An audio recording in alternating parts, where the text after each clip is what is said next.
Welcome back to Coffee, Conversations, and Badasses podcast. I'm your host, Dustin Hayes, and you don't want to miss this episode.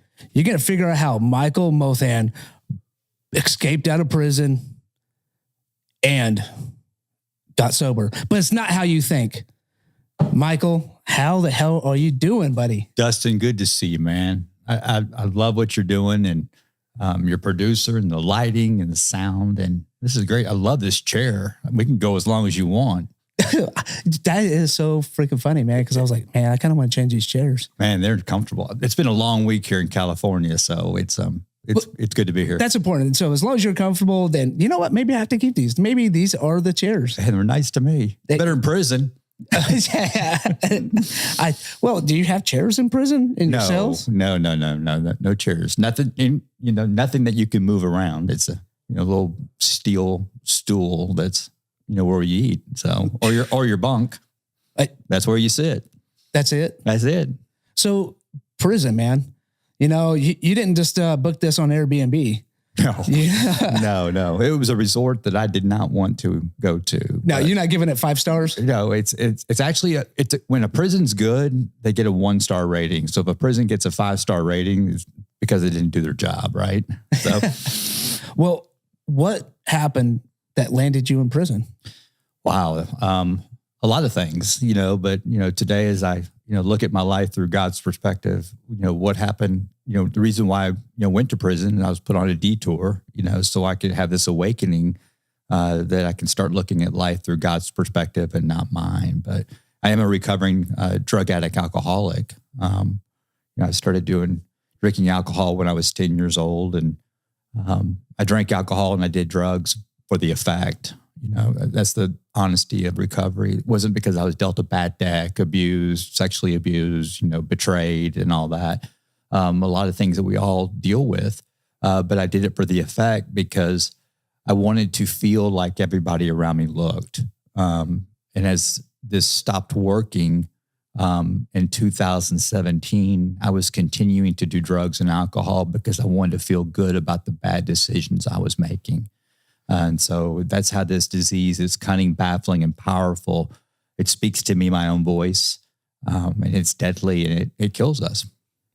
Well, absolutely. Yeah. And so that's, I got my first arrest in 2009. And it was in a place I said I would never go. And when I got in there, I got my first mugshot. And I literally just said to myself, which number one is dangerous. But I meant it, I'm never doing this again. I'm done. I'm over. And I meant it, with every ounce of blood in my body. I really meant it. And I got bonded out, and I had a 2nd-degree felony. I got pulled over with a large amount of cocaine and intoxicated. And I got my first mugshot. And, it's all new to me. I grew up in a well-to-do family, and I was very successful in business and was accomplishing all the worldly achievements. And it really affected me, that first mugshot, and seeing all the people in there and the way that they live, and the guards knew their name, and they're coming back. And when I got bonded out, I got back to my place, and I said, I just need one drink I got some anxiety. And then 26 mugshots later, I had a spiritual awakening in the 26 mugshots, total of 27 mugshots. So 27 in 6 years, I did over 4 years incarcerated. Yeah. Wow. Yeah. And so were they all alcohol related? Yeah, they were, alcohol and drugs and probation violations and, not showing up. And, Judge Jennifer Bennett, in Dallas, Texas is where I live and I'm from. She had enough, and she finally said, "You're going to mind somebody, you're going to mind me." So I was in and out of prison and different places and trying to get clean. I could just, I'd get out, the gas of the world would hit me, and I'd be drunk and high, and within 24 hours, until I had this spiritual awakening while incarcerated, July 7th, 2017, which I'm sure we'll get into here in a little bit, that changed my life forever, which eventually is why I'm sitting here today in California talking to you. Why do we go through these destructive modes? Like, we already have enough going on. Right. And our first instinct if you're a drug addict or alcoholic, it's like, oh, you know what? I just need that one last one. This one's going to take care of it, and I'm never going to do this again. Well, it's insanity, and it is a disease. When I tour and I speak, I have it's called the We Are All Addicts tour. Everyone is an addict. Everyone. Drug addiction and alcoholism, has a stigma to it because of the consequences are so severe. And my actions are so visible and severe. Why do we do it? For me personally, I was chasing that first, I never remember I never remember put your hands behind your back. I never remembered all that stuff. I just remembered that first, And so I was always chasing that feeling. Drugs and alcohol gave me this euphoria where when I would go into the future in my mind alone, and we start this at a very young age, where we start thinking about the future and we're in our head alone. For me, it would create anxiety and fear and paranoia. And I didn't like that feeling.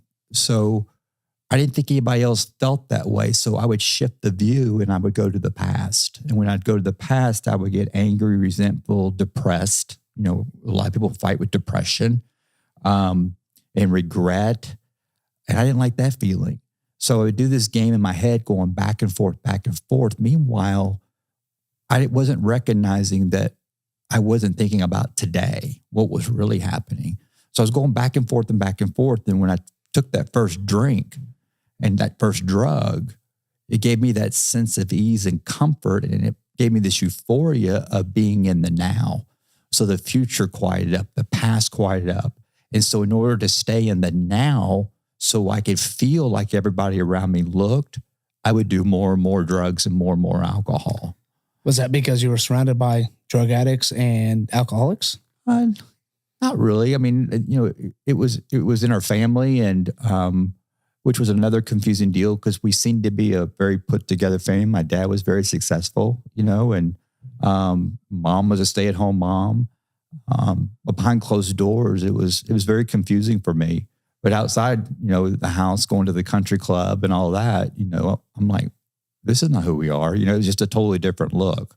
But, but for me, I was chasing visible things to try to fix my invisible problems. So what is addiction? What is addiction? And the definition of addiction is simply this. It's the street name for spiritual stronghold. Okay. False idols. Okay. Addiction is a person, place, thing, or a thought that has become my source. So a lot of people can relate to that because people could, when they want to feel in the now, they can get into work, they can get into exercise, they can get into food, gambling, pornography, service work, helping others. I mean, I see a lot of people do that, real busy, moving their feet. They're very busy. They can't sit down because they're trying to find how to get into the now because they don't want to be alone by themselves, right? Because they get into fear. And so we are all addicts. And recognizing that is where we get this sense of ease in living in the now. And I've come to realize that living in the now, right here, right now, is the safest place in the world because that's where God's at. That's what I found out. And I learned that in prison. You learn living in the now, and this is where God's at. In prison. I learned that. And the way that I learned that was on my 27th mugshot. My last drink and drug was May 29th, 2017. And, if they would have let me out on May 30th, I would have been ripping and running again. But they put me in, I've never put hands on anybody, but they put me in this aggravated assault tank. They categorize, your charges and all this stuff. And they put the chomos, child molesters together, and they put, just the, no, I don't know. Yeah, so they it's called classification. They'll put the child molesters together. They'll put the murderers together. They'll put the different levels of crime. They put those people together, right? And they made a mistake. They put me in the murder tank, and so I'm in this lockdown tank with all these murderers, and that's where I went. And we were locked. I was in a 2-man cell, and for for a long time, for almost 18 months. And it was rock and roll. I mean, I saw a guy get killed in front of me, saw a guy commit suicide, and they're fighting all the time. And, I'm the only white guy in there. So they, and it's kind of intimidating because they're checking me, they're like going, this guy's like, he's a cop or he's a punk, which is gay, because I was real proper. And so when I got in there, I just stayed to myself. But when they'd open the doors. So that's how they classified you in prison? As either a punk, which means you're gay. Yeah. That's the prison talk. But me being a white guy coming into this tank, I was the minority, right? And so it was at first it was a really weird feeling. They weren't doing it to me. I was doing it to me, So you had like imposter syndrome a little bit going on? Yeah. So, but they were so, at the end of the day, they were so good to me. But anyway, so I'm in there and, this guy comes in and he's got this book, it's just a real boring white cover, and he just gave it to me, and I just threw it on my bunk. And, every time the doors would open, I would just pacing around the day room, just pacing because I'm in my head. I'm like, I don't have any dope and I don't have anything. And I know I'm done. I'm out of there. And when they locked me down, this old guy was my cellmate, which is my cellie. He was 75 years old, doing life for murder. And they called him Ooh-wee, Why'd they call him Ooh-wee? Ooh-wee. So apparently when he was a kid on the streets, he had polio in one leg. And, he walked down the streets, the girls say, Ooh-wee, there you go. So it stuck. So his name was Ooh-wee. And my name was Rabbit. You have a nickname when you go to prison. You don't use your free world name. So they called me Rabbit because I was moving around so much. And so Uwe told me, he says, Rabbit, you got to calm down. You're making everybody nervous. They're going to chew you off the bone. But, what happened was, back to like, how did I find out living in now in prison? Here's a very highly educated, successful man, in here, one of the most well-known high-end luxury home builders, in the area. And, I'm in here and this man simply says, what's that book say?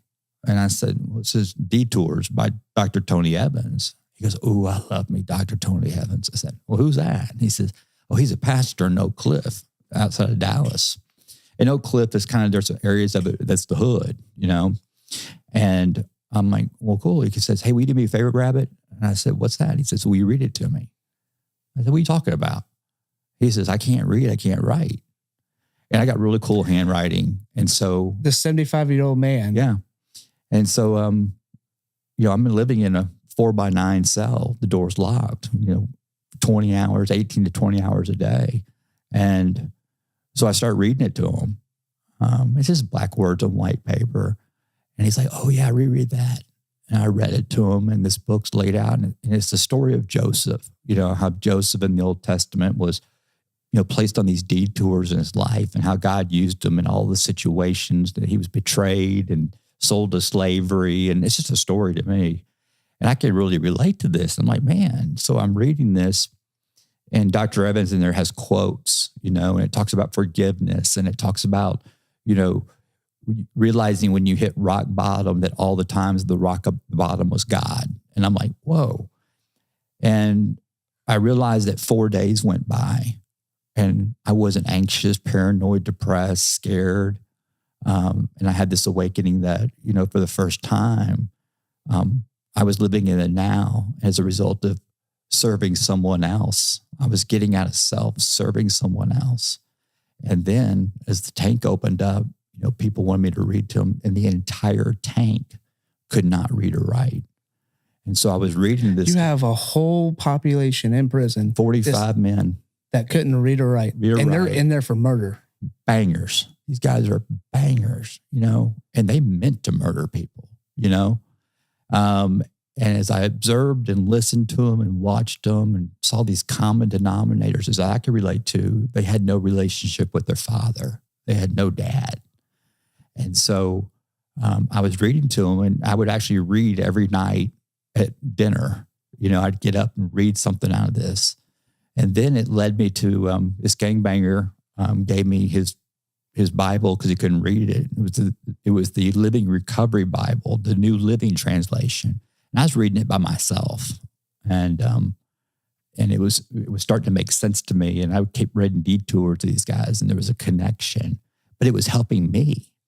And this whole tank came together, and we became serving one another. And I became tank boss. I was the tank boss, and the guards were amazed. What does that mean? What does a tank boss mean? Means like, everybody's coming to you. You're running the tank, and it's usually somebody, a gangbanger, that's, run the tank. But I became the tank boss, and I was the leader. And guards will speak to the leader, and they were blown away how this tank had come so close together and was so healthy. No fighting, everybody's calm. And it was just the spirit came over this tank and just fulfilled it. I see it now. I didn't know what was happening, but I saw what was changing. That is so wild to think that could be an environment in prison. Yeah. So on May 29th, I got apprehended. And on July 7th, 2017, I was in my top bunk, and I couldn't breathe. This was after, reading this stuff and digging into this book, Detours, and I couldn't breathe. And I sat up in my top bunk, and I felt like I was having a heart attack, but it wasn't like medical. It wasn't alarming or scaring. And I just took this deep breath, and I just like exhaled, and all this anger and resentment and all this stuff starts coming out of my body. I took this deep breath, and I was just full of like ice water and all this love. I mean, this unbelievable love I was feeling that was like supernatural. And then that's when, this God, the Spirit, and I accepted Christ, and he came into my life, and it changed my life forever. And then I caught chain, they transferred me to Central Texas, and I got down to Central Texas, and they put me in another rock and roll murder tank, same thing. And I'm sitting over by myself, and I got my Bible, my book Detours with me. They don't know me from Adam.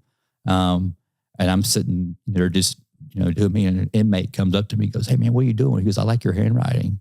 I said, "I'm just doing me, I wasn't this jailhouse preacher, you know what I mean? Right. I was just doing me. But and your handwriting is phenomenal too. Oh, thanks. You sent me a couple of things. I was like, dude, that rocks. Yeah, they like it. So, and so he says, "What are you doing?" And I said, "I'm just doing me." And he says, "What are you reading?" And I told him I was reading, and he says, "What's that say?" I said, "Well, read it." And he goes, "I can't read. I can't write." And that's when I looked up. I go, "I see you. I see you." So he took me there, and the same thing happened in that tank.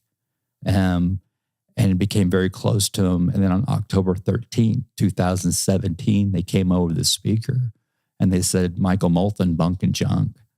And the whole tank's going nuts, and like, what? And even the guards didn't even understand. They're like, "You're not free. You got another 2 years to go." And the state of Texas, they called it a technicality. But the state of Texas, as a result of me finally forgiving everyone who did me wrong and accepting it and looking at it through God's perspective, to answer that question, why would you allow something to happen to me? When I truly forgave him, he opened up and he set me free. And I literally just in my head, I said, "God, what do you want me to do?" And he says, "I want you to walk, and through thoughts and feelings." And I shared in that I Am Second film, one of the films that's been done on me, that, it wasn't, I thought that was witchcraft, you know what I mean? But it was the Holy Spirit speaking to me through thoughts and feelings, and it said, walk. So I traveled 300 miles to turn myself in, and my judge had heard what had been happening. So wait, hold on. Yeah. Back that up. Yeah. So they say, was it say bunk and junk? Mm-hmm. And you still have 2 years left on your term. Yep. And they released you out of prison. Yeah. Was that obviously you didn't break out of prison. No. Even though I said prison break, you didn't go out, break it out, prison, chisel, hammer, makeshift tools. No. It was a technicality on the penal system or on the correctional system that set you free. And then as you were free, now you're thinking you're a free man, right? Yeah. I mean, at that point, well, I was kind of confused. I was like going, maybe it was a technicality, but I want to turn myself in and do my time. So they didn't do a search. They didn't have a warrant out for your arrest. No. They didn't have anything like that. No, before the guards even knew that I wasn't supposed to be let out. And they pulled it up, and the state of Texas says, he's clear. I mean, this is a biblical story, miracle kind of like thing for me, and how often does this happen? Never. First time. It was the first time. I would say that's pretty biblical. I say that's pretty amazing, miraculous. Yeah. I mean, and so I just, I turned myself in and Judge Bennett said, there's obviously something, and she actually, some people that had, done some time and they came back to visit her. They said, there's this man that I was locked up with that's changed my life, by reading to me.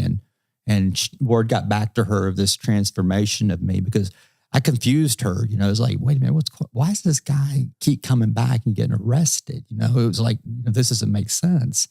And so, but she heard about this transformation and she says, I'm not going to get in the way of it. And she set me free. She said, go pay it forward. And that's what I'm doing today. Wow. Yeah. 6 years, it's almost 7 years. That's a crazy story. When I first heard it, I was like, what in the world? What's going on? Really? Like right. It was that easy. Right. And if you really just do good things will come. Yes. But for me, what it was to make the choice not to stop doing things for me, and that's to do things for others and to serve, expecting nothing in return.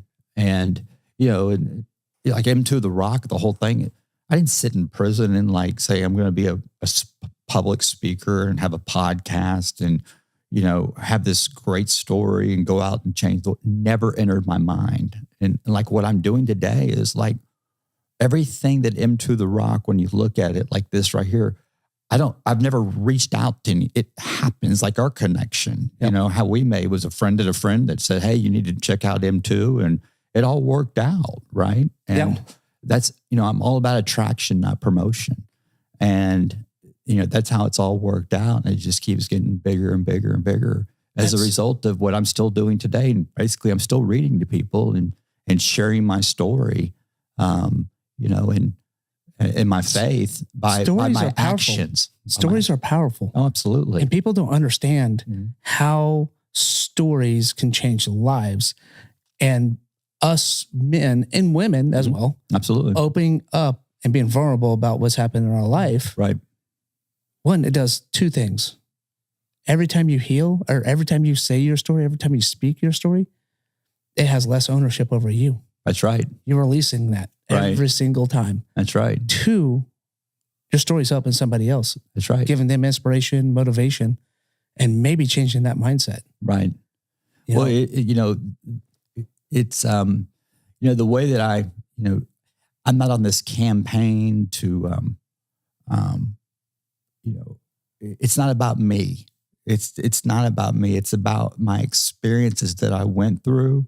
My goal today, my mission is... Hold on, we're going to get there. Okay. We're not talking about that mission yet. Okay. We're going to save that to the end. Okay. Because people need to know the mission. Yeah. Because the mission is important. Yeah. It's hugely important. But your life hasn't always been on that trajectory, especially when you're growing up as a kid. Right. Yeah. You didn't always have this view, this outlook. No, not at all. And some of this stuff and the glamour, what people saw you outside in public was not what's happening inside the house. Two different worlds were going on. That's right. Exactly right. And you spoke a little bit about your dad. Was your dad an alcoholic? No, I've spilled more alcohol than my dad's drank. He maybe had 2 beers a year. That was it. I had other family members that were, as an alcoholic, the disease of drug addiction and alcoholism, the most frustrating thing for everybody is it's the only disease that has to be self-diagnosed. I can't say that someone's an alcoholic. I can see the behaviors, okay, and recognize it. And the reason why I recognize it is because I did it, but you can't sit there and diagnose someone as an addict or an alcoholic. But I was surrounded by it, a lot of confusion. And then, the sexual abuse, by my grandfather, who was a cop, growing up. Your grandfather, a cop, serve and protect. On my mom's side. On your mom's side, was sexually abusing you. Yes. Yeah, I kept that a secret for a long time. And, I was a loner. I always had a lot of people around me and everything like that. But I never had a best friend. I never had anybody close. I didn't do slumber parties. I didn't go into showers and, stuff like that because it was just these symptoms of, sexual abuse, which I didn't know. It was the triggers. Yeah. Those were triggers. And we'll get into that story because as a result of forgiveness, and we talk about resentments, the number one offender that's killing the human race is resentments. And, when I have a resentment, it's because I play a role in it. And it's like, wait a minute, you played a role in your grandfather sexually abusing you? And I said, absolutely, I did. And you forgave him? The role I played in it was I chose to hold on to the resentment. And it festered where I was hurting other people, including myself.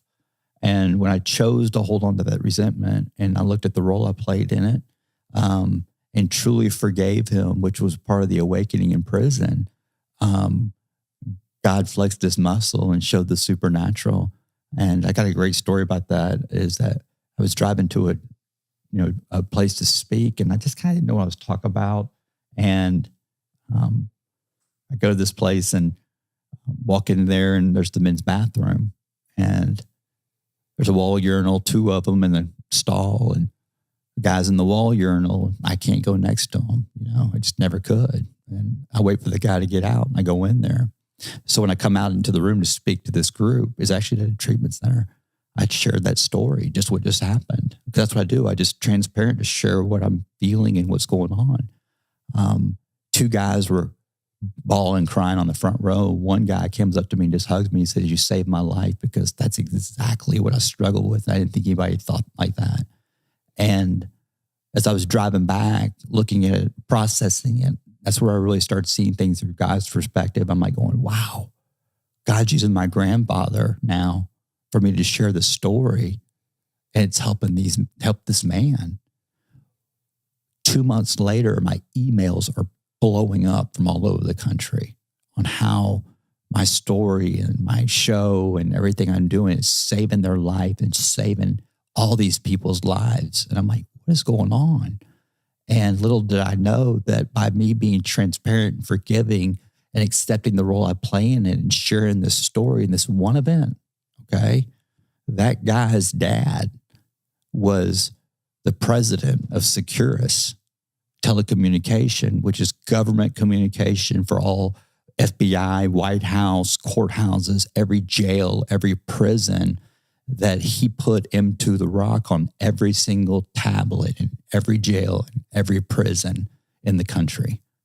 So, wow. So this show right here will be on the tablet where every inmate will hear this show that you and I are doing. Wow, that's amazing. As a result of forgiveness. So God is using that situation for good. He could do a lot of great things, God. Yeah. Many, many great things. Yeah. And we're going to take a break. Okay. And when we get back from break, I'm going to tell you how I questioned my faith and I didn't think God was real anymore.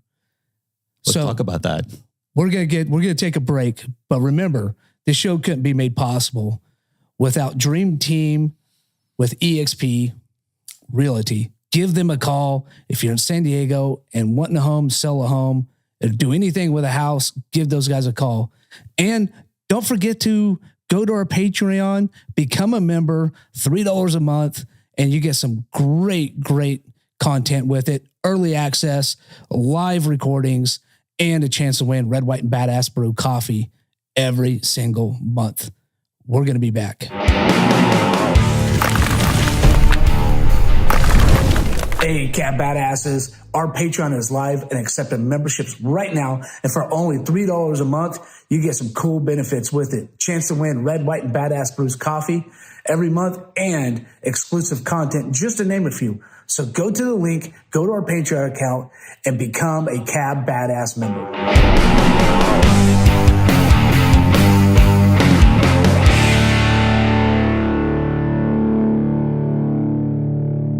Welcome back, badasses. If you haven't listened yet, you should have, because we got Michael Molthan here in the studio. But this wouldn't be possible without our sponsors, Next Level Lender and Go Man Go Productions.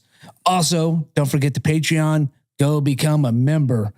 So we were just talking about Christianity, Spirit of God, and I really second guess that God existed. I was at my worst, and my girlfriend at the time was at my dinner table, and we were sitting there, and I am at this time have a lot of suicidal ideologies. Yeah. Still fighting this demon inside me and going not just what's happened in the last year or 2 years, but really what's happened in my whole entire life. Because like you, I also am a victim of child abuse and child sexual assault. Yeah. And my life at the time, I just didn't want to be there. I didn't want her in my life. I didn't want anything in life, but she was kind of a rock for me as well. So it was a good person to have in my life at the time. And I was at my dinner table and I told her, you know what? I don't think I believe in God anymore. And she watched Greg Rochelle from Live TV. Do you know who that is? Yeah. So she watched him on iPhone or iPad or whatever on Sundays. And I wasn't going to church, or I wasn't doing anything with the church.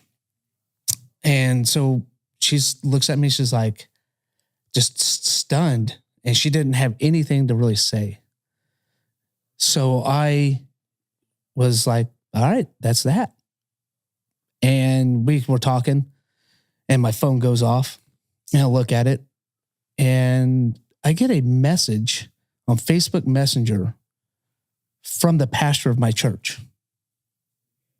We're talking about 10 minutes after I just told her, I do not believe in God. I don't think he exists. And I get a Facebook message from Brandon. He's like, hey man, you've been on my mind. Wow.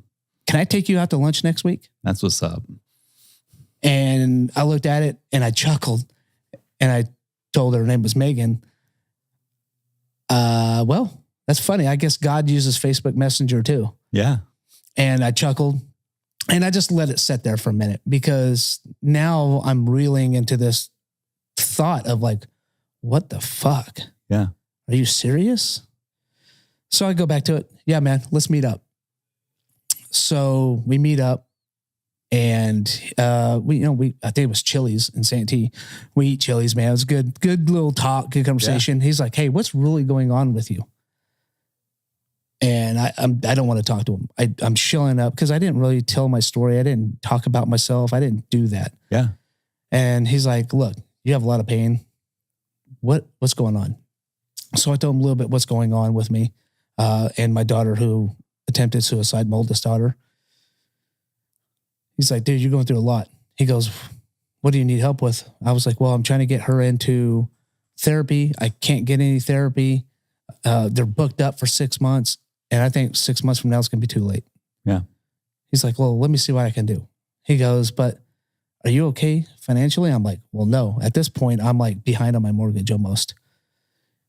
And, but I didn't tell him. I was like, yeah, I'm all right. He goes, hey, I got $2,000 for you. I don't know what it'll do for you, but hopefully it'll make your life a little easier today. And I was like, wow. Well, I started crying. Yeah. I mean, I'm a grown man, start bawling like a baby. Yeah. In Chili's. Yeah. So we hug and we stay in contact. My daughter gets into therapy. And now I could never question if God is real again, because I didn't even pray. It wasn't even a prayer. Yeah.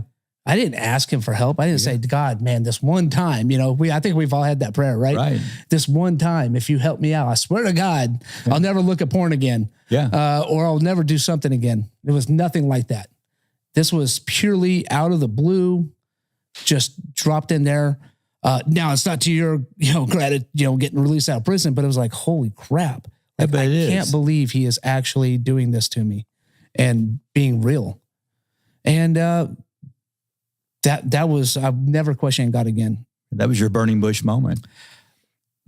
What do you mean by burning bush moment? Well, it's like, in the Bible, Moses comes across this burning bush. I've had many burning bush moments in my life, but I was the one lighting the bush on fire, right? But you said some key words there that I can relate to, that, I'm not a victim.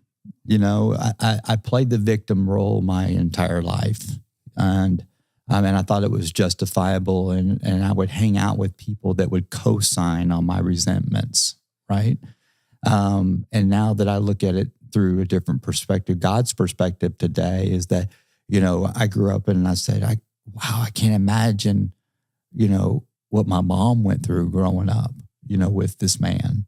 I can't imagine what my dad grew up as far as the expectations that he was, trained to do. They didn't grow up with any, biblical foundation, as I didn't either. And, I don't have any religious trauma. We just didn't do church or anything like that. But, I could relate to your story is that, God will show up, when it's unexpected. But, there's a word used in the Bible a lot. It's called suddenly. And God will suddenly make a change. And your prayers were answered.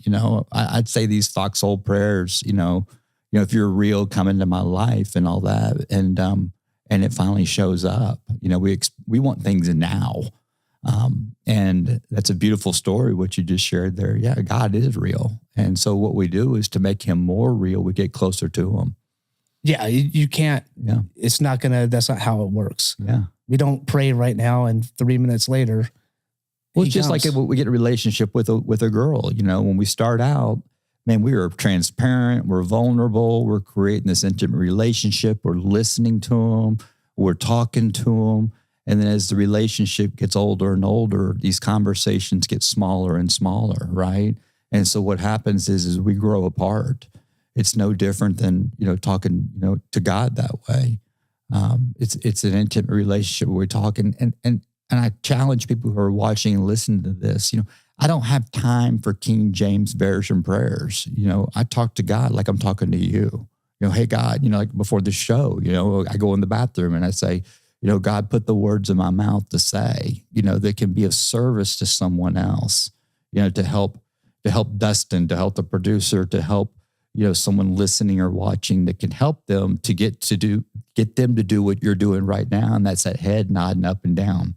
That's where the connection is made. That's where the Spirit's moving. And, these church words that I say now, that are the Spirit moving and, the Word of God and all that. I can't believe I'm saying it, but I deliver it in a different way where I want people to understand it, that we're in my position too. I don't want to be, I don't want to be this religious robot. When it comes to religion, I'm an agnostic. I want nothing to do with it. But when it comes to the Word of God, and they call it the gospel, I'm all about it. I am all about it, and I'm knee deep in it every day. And then I share to the world through my actions, not my words, what it's doing in my life, where someone goes, you know what? I want what he's got. You know what I mean? I want what he's got. Well, actions always speak louder than words. Absolutely. We can always say a word. A word is easy. Yeah. And so, our faith is measured by feet, not lips. And so, my biggest character defect my whole life was this mouth. I could spitbox anybody. I won more fist fights without throwing a punch, right? And now it's my greatest asset because I'm speaking from the heart, the spirit, as opposed to the mind. And then when I do go into relapse behavior, where I start getting into me, and it controls my mouth, I recognize it. That's the big difference. I recognize what I'm doing. What do you do when you start going into that relapse behavior? Well, first of all, I recognize it, and then I talk to my mentor, my mentor that I talk to every single day, saying, hey, I'm doing this, and it's always a result of fear. How important is a mentor in sobriety? It's huge. I think it's important in everything, someone who has been through it and has that experience, because like people say, I pray to God, but I don't hear him. Okay. Well, God speaks through people, he will speak through people for me to get my answers. And they're simple answers. It's nothing like real laid out, complicated, Christ for me is a very simple person for a complicated person like me. And so it's very simple. And that is, the solution to fear is one thing, and that's to talk about it, and that's what I heard you say at Chili's is that you basically opened up and shared your fear. And every time I do that, it's like, ain't no big deal, and I feel better. 100%. Yeah. And at that time, I didn't know that power. Yeah. Alls I knew how to do was hold it in. Right. I was never allowed to release it. I was never allowed to be vulnerable. I was growing up as a child. Couldn't really show it. Yeah. So I speak about this a lot, fear is an opportunity. And if you break fear down into an acronym, it stands for false evidence appearing real. Right. Especially when you talk to a man, when I talk to a man, I can see, I can recognize this because I do it too, is that you're in a lot of fear, and they'll stud up and I ain't scared of nothing. I said, I didn't say scared. That's a whole different thing. Scared's really happening. If someone's got a gun to my head, right? I'm scared. That's scared. I'm concerned, right? But fear is it's not real. So it's an opportunity for my faith to grow, or it's the opportunity for me to go to prison, right? To relapse. If I don't do anything with the emotion of fear, it turns into a resentment. And if I don't do anything with resentment, it turns into anger, then it turns into rage, then it turns into isolation, then it turns into paranoia. And it can be as simple as, me texting my other half, I love you, right? I didn't ask a question. I just said, I love you. And she doesn't respond. Okay.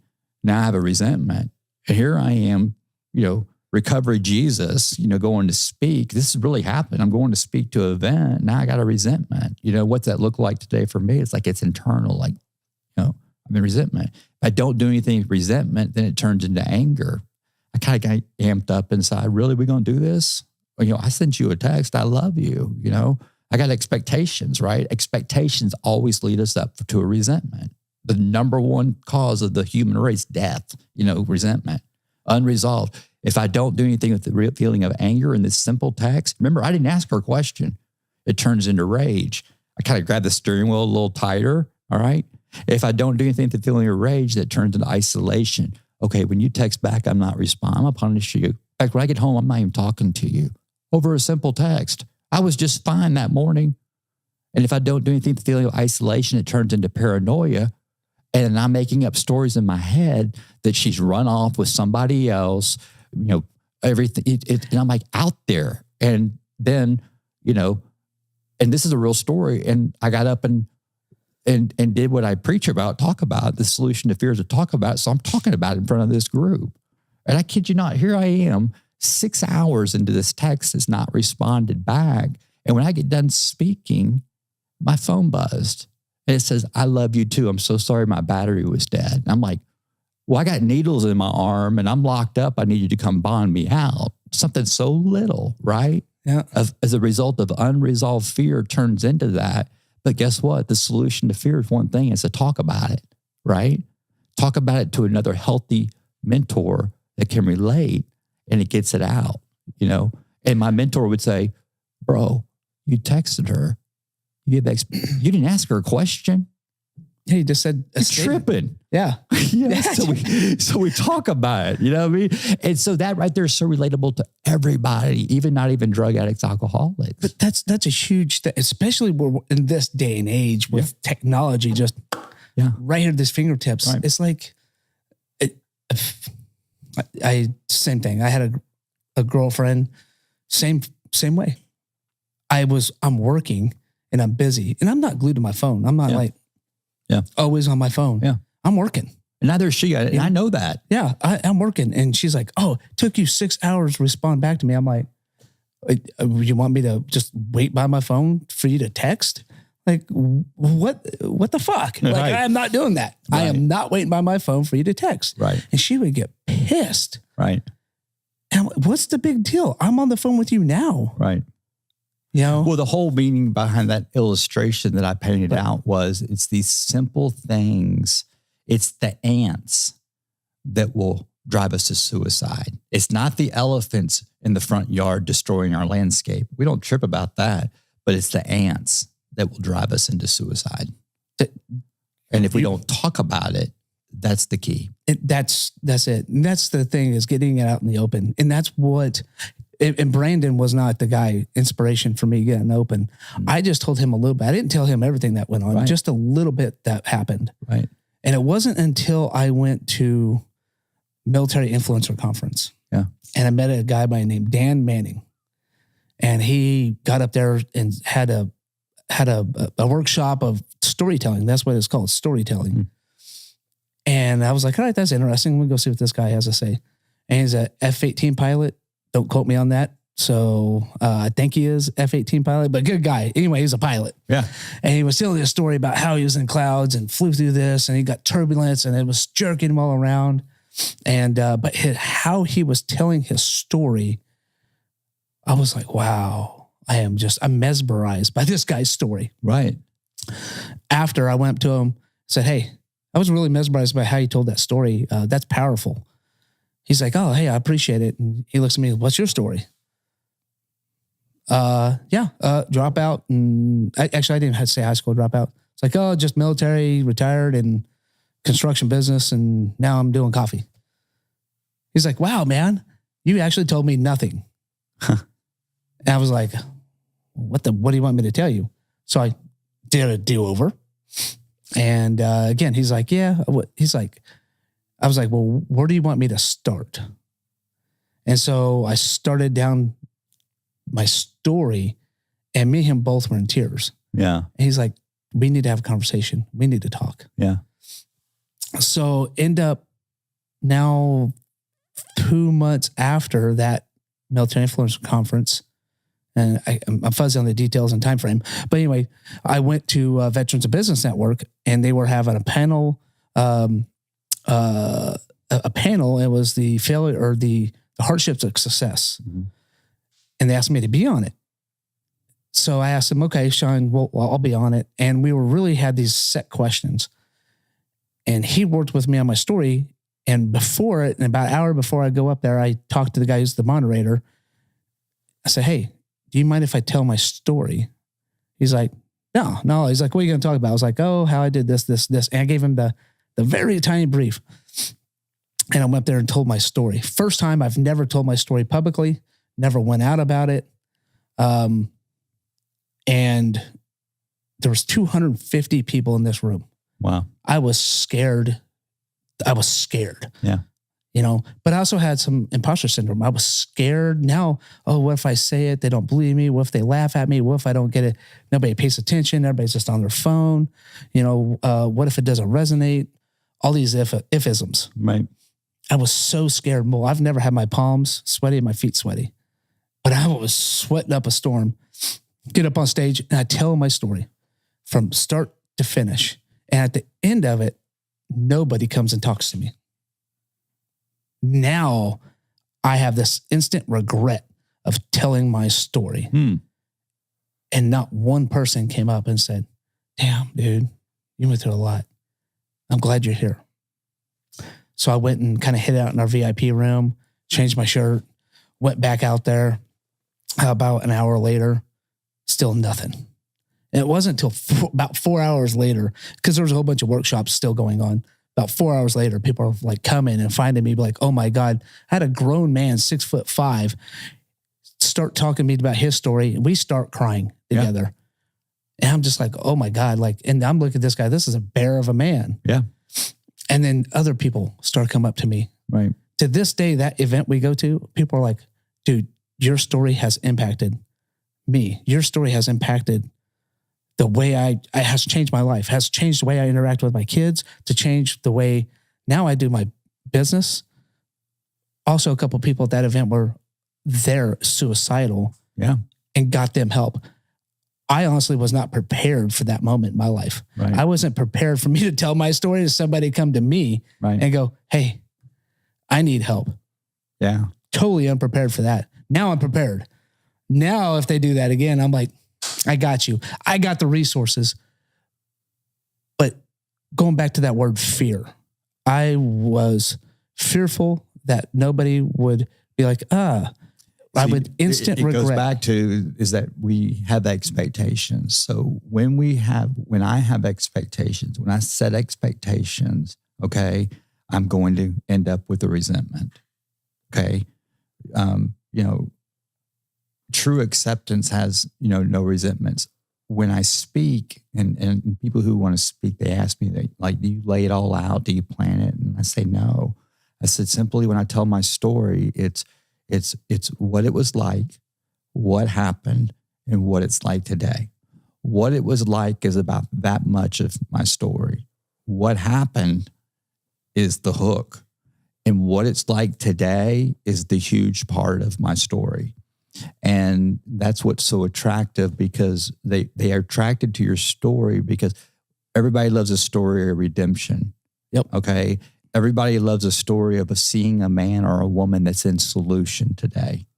We don't like stories of hearing I'm the victim, I'm the victim, I'm the victim, I'm the victim, I'm the victim. It's kind of like, hey, when the pain gets bad enough and you accept the role that you play in it, then you'll have a story. And that was me for my whole life. I'd much rather have been right than happy, Absolutely. And so, that's how how I deliver it today. And what's great about it is when I speak, and the sound, hope you understand, is that I'm not doing this show with you today. I'm doing it for me. It helps me. It gets me out of self. It gets me out of my head. Like this interview right now that we're doing, I haven't once thought about the future. I haven't once thought about the past. I haven't once thought about committing suicide. Why? Because I'm out of self and I'm right here, right now in the safest place in the world, because this is where God's at. And I don't want anything. I don't want anything from you. We talked, my mission is real simple. It's not to influence other people. It's not to make friends, to be popular. My mission is to share with everyone through my experience, to start seeing life through God's perspective, not the world's perspective. How they do that? How did they do that? Yes. To see it through God? Well, it's to make that commitment to get out of self and seek the invisible for the first time to fix their visible problems. See, my whole life, I was seeking visible things to fix my invisible problems. And so once I made that decision and it was made for me and I understood it, I'm a whole new person. It's amazing. Mm-hmm. What is we touch on this a little bit in mentorship, and you said that's everything in sobriety, right? Because it's accountability. Well, it's also everything in the workplace. You have a mentor, your new job. It's very important that, someone who becomes a Christian, right? And they feel this thing and they're on fire, is to immediately get a mentor that's solid, that's not Christianese, you know what I mean? But that's solid, that can walk you through it, to prepare you, as opposed to like, I'm a Christian, now I'm going to go be a preacher and I'm going to go, open up all this stuff. Becoming a Christian is to basically work through your program and say, okay, now I've accepted Christ and I need to do an inventory on myself. I need to repent and confess and then make amends and all these things. And after a result of that, then we go give it away and we can help people who struggle with resentments and struggle with anger. And we can provide solutions based off of what was given to us. One thing that I've always struggled with, and I've always seen people, and this is my family too, like you spoke, with alcoholism and drug addicts. But my two older kids' mother is a drug addict and a gambler. Mm-hmm.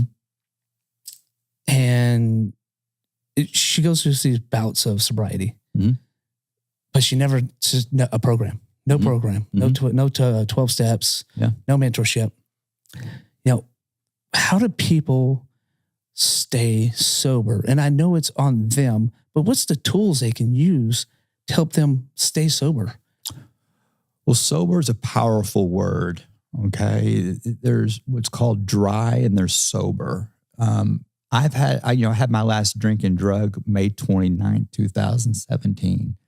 Have I been sober every minute since? No. I mean, there's some thoughts that I have and there's some character defects that creep back up, but sobriety is recognizing them now, right? That fear and that angst, and I recognize it, for someone to get sober, it's they make that commitment. First is admit that you're powerless over blank. It could be alcohol, drugs, whatever visible thing that has got your life unmanageable, and you're powerless over it. Which means like, I'm not going to drink today, and I end up getting drunk again today, and I'm like, wait a minute, I can't do this. The second thing is to get into a support group of like people who can relate, where you feel safe. That's why when you go to these 12, I don't wave any flag for any support group, I protect their anonymity, but they had these support group meetings that I attend, and they go, and that's when you say, I'm Michael, I'm an alcoholic, or Michael, I'm a drug addict. And it makes them feel safe, that they're in the right room, and there's a connection, and then you work these steps of learning to trust God, clean house, and then help others. And you have to have a mentor to do that. You cannot do that alone. No, there's no way. And men work with men, and women work with women. That is paramount. Yeah, I agree. I don't think you can walk this thing, this road that's not paved, and it's going to be full of potholes alone. And for the loved ones, that drugs and alcohol aren't their choice. How can they help? Is they do it by their actions, not their words. They go work a program, because for the loved ones, the person in their family that is in addiction, you can't tell them, you have to show them, so they become your drug of choice. For the moms and dad, junior becomes their dope. That's their drug, because they're doing everything they can to fix it. I mean, having an addict in the family is like throwing a hand grenade in the middle of a family reunion, and all the family members jump on the hand grenade, because actually the family members actually become more sick than the addict. Wow. Yeah. So what do you want people to take away, man? What's the takeaway that you want? I guess the takeaway, from what I'm doing is that is to admit that we're all addicts, and to know that there is there's the invisible that is the solution, and for me, it's Christ. It works for me. I'm not this guy that goes around and says, you must accept Jesus Christ or you're not going to heaven. I don't have that kind of power, right? I don't sit there and go, hey, Into the Rock, in the first quarter brought 400 people to Jesus Christ. I don't have that kind of power. You know what I mean? But my takeaway is real simple. I just continue reading to people, just like I did Uwe. That's what I do, is I just continue telling my story, and I'm being transparent and sharing stories of walking through the day going, I see why God allowed that to happen. Are you going to write a book? I am. Is it going to be named Uwe? No. We're working on the name. Wouldn't that be a perfect name for it? Like Uwe? Yeah. So we're going to make the announcement real soon. It's one of the reasons why I'm in California. We were in LA on Monday, and a well-known writer, screenplay, talking about book and movie. It's been a very exciting week. And once again, they came to me. You know what I mean? It's like I didn't. Writing a book has never been in my game plan. A movie has never been in my game plan. My game plan is, I don't have a game plan. If I make a game plan, we're all going to prison. Okay. I don't have it. It's just to continue to serve and to use my personal daily experiences and share with the world going, hey, this bad thing I thought was bad, this detour happened in my life today, but I looked at it through God's perspective, and this is what I learned from it. Yeah. I can't wait to tell you, both my arms are blowing off, but I can't wait to tell you how great God used this story so I can tell other people how great he is. But I don't have any arms, but we good. We Gucci. We're fine. I didn't need him anyways. So that's my mission. Yeah. You've been on the road, man. Yes. So, and I'm just thankful you're in San Diego and you'd be willing to come on the show here. And man, can I share something really cool? Yes. So we just moved to a new house, and I had no idea where to get my hair cut, right? So I just get on Google Maps, salon near me, and it's a Monday. So most places are closed. And I walk in this place and this lady's here, and you could tell it's all girl, it's like cut and color and all that stuff. I was like, I'm in the wrong place. And she says, no, I can cut your hair. So she cut my hair and we're talking or anything like that, just a little bit. And I'm real quiet. I'm real quiet outside of here. And so I ended up showing her my I Am Second. I Am Second did a film on me, a 9-minute film that it's gotten over 30 million views on all these platforms. And so she watched it and she just had tears coming down her eyes, And she wasn't even supposed to be there that day. I get a text from her like at 3 a.m. Okay. And she says, you were supposed to be there that day because I was really having really serious thoughts of just not wanting to be on this planet anymore. And as a result of that, her close friend is Brandy, and Brandy's the one that connected us. And I said, I'm going to be in California, in LA. And so Brandy connected you and I in another show here in San Diego that I was on earlier this week. And as a result of that, I get to share my story on these different platforms as a result of me just being transparent and honest to a chick that was cutting my hair that impacted her life. And here all this happens. And so I see it through God's perspective. When I look through it, the old me, it's all about me. I would have never even thought about Stephanie who cut my hair. It would have been about me. I'm like, wow, God, I see what you're doing. I see what you're doing, and how it's affecting her life. And how's she doing today? It's great. Like Lee McGuire, who's the president of our nonprofit, she went and got her hair, colored by her. They've become very good friends. And Lee she has such an impact on my life and helping me. And she's, they become friends and she's helping her out. They're talking. That's it. Yeah. You know what I mean? Just chopping it up, texting, and Lee's in solution. And she's got a great story. And it's just beautiful that seeing things through God's perspective, just in that one little situation, brought me to you. That is so crazy. I just went to get a haircut. Go get a hair. You're, well, not normal barber, but finding a new one close to home. Yeah. And it led you to here. Yeah. I was coming here anyways, and then it was just, that's just the connection. Happens to me every day. And when I see these things happening, these are the stories I share on my platforms. And it has nothing to do with drugs and alcohol. Yeah. It's because I'm looking at life through God's perspective and not mine. So Into the Rock, what is that? So Michael Molthan is MM, so M2. And the rock, I came up with the rock because I realized that every time I was hitting rock bottom, and this is in the book Detours, every time I was hitting rock bottom, I realized that the rock at the bottom at all these times was God. So I stayed at the bottom. And I let people like Uwe and I let godly men pull me out of the bottom, because the tools that got me to rock bottom, anger, resentment, rage, revenge, were the same tools I was using to get out of rock bottom. I'm never going to drink alcohol and do drugs again, but I'm going to show you, and the Rocky music would play in my head, dun, dun, dun, dun. And I had it all planned. I'm going to show you, I'm going to come back and take over the real estate industry and all that. And I set up expectations, and God said, So at the end of the day, God set the bond, and he gave Jesus the key, and he put it in the gate and set me free. And he can do that for everyone. Dude, yes, 100% he can. Yeah. He also gave you a really badass name.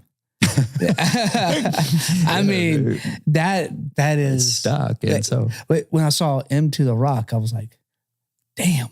Yeah. I like how that sounds. Yeah. That's it's stuck. And then I Am Second. You touched on the video. Mm-hmm. What does that mean though? I am second. Christ is first and I'm second. And if I get that out of order, if I make today, if I make it about me, okay, I'm going to the penitentiary, right? But if I serve him, okay, don't put my name in your mouth. Just go show the world who I am. Go show the world who I am. And apparently it's helping me. What's next for you? I don't know. I don't know. I mean, I really don't. And here's a guy that, ran a successful business, and I was forecasting and, doing all these things. I do exactly what God told me. And he says, just walk. So I'm just walking, just following my feet. And I'm not Pollyanna, it's like we talked about earlier. It's like, okay, Michael, I got a plan. I got to look into the future. Absolutely.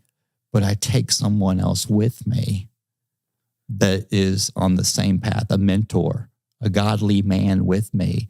And when I do that, I get the feeling of hope. And if I go into the past with this same man together, all right, I get the feeling of gratitude. And that's where it's at. Michael, you're a badass, man. No, so are you. You really are. You got a great story. I appreciate that. Yeah. This is about you. This isn't about me. We have to get these things out here. Yeah. Because Let me ask you this. All right. Did you think about committing suicide at all during this show? No. Why? No. I don't think about committing suicide ever. Just a show. No. Okay. Absolutely not. Because I'm present. There you go. I'm present. You're out of self. Yep. Isn't that amazing? I'm being present. Yeah. And so how do we do that after the show? For the listeners and followers that ask that question, how do I get into the now? The way we get into the now is to serve someone. It could be as simple as just send 3 text messages out to 3 people, have a great day. Just do that. And it gets us in the now. It's serving. I think we could talk for hours. Because not only are you doing that, but imagine if you sent that text message out and it was somebody who needed it. Yep. You may think you picked it. It's probably God picking them. He just showed you who to pick. Yep. It's that simple thing. It's that powerful. It's that little things. Those little gestures can change somebody's life. Yeah. Hey, I was just thinking about you. I haven't talked to you in a while, and I just wanted to think. I was thinking about you. I have a great day. That's it.